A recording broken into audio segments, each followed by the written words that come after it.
माय news 28 मराठीमध्ये आपले स्वागत आहे। आजच्या मोठ्या बातम्यांबद्दल बोलूया। बोर्डी मरवड येथे मियावाकी पद्धतीने कडुलिंब वृक्षारोपण, हरित पट्टा निर्माण, पर्यावरण संवर्धन व प्रदूषण नियंत्रणासाठी ग्रामपंचायत बोर्डी मरवड घनकचरा व्यवस्थापन केंद्र परिसरात मियावाकी पद्धतीने कडुलिंब वृक्षारोपण करण्यात आले। घनकचरा केंद्रातील दुर्गंधी, धूळ व हवेतील प्रदूषण कमी करण्यासाठी कडुलिंबाची निवड करण्यात आली। कडुलिंब हे कमी पाण्यात वाढणारे, दीर्घायुषी, औषधी व नैसर्गिक जंतुनाशक गुणधर्म असलेले वृक्ष आहे।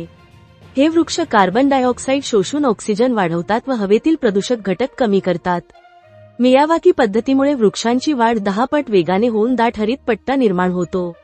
यामुळे स्थानिक पक्षी, फुलपाखरांसाठी अधिवास, तापमान नियंत्रण, ध्वनी प्रदूषण कमी होणे, भूजल संवर्धन व मृदा धूप रोखण्यास मदत होणार आहे।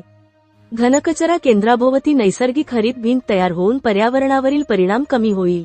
कडुलिंब वृक्षारोपणाचे प्रमुख फायदे: प्रदूषण, धूळ, दुर्गंधी कमी, मातीची गुणवत्ता सुधारणे, नैसर्गिक कीटक प्रतिबंधक, कार्बन शोषण, कमी पाणी, देखभाल, जैवविविधतेसाठी अधिवास, भूजल संवर्धन व हरित समतोल।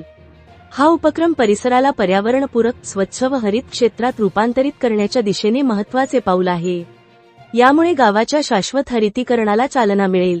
या कार्यक्रमास सरपंच श्री श्याम लक्ष्मण दुबळा, उपसरपंच श्री सौमिल सतेज राऊत, सदस्य सौ रुपाली सावे, श्री दुर्गेश खंडेराव राऊत, ग्रामपंचायत अधिकारी सौ समिधा सचिन पाटील, ग्रामस्थ व कर्मचारी मोठ्या संख्येने उपस्थित होते।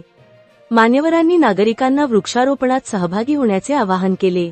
डहाणू विधानसभा मतदारसंघ रिपोर्टर रहीम कुरेशीची रिपोर्ट।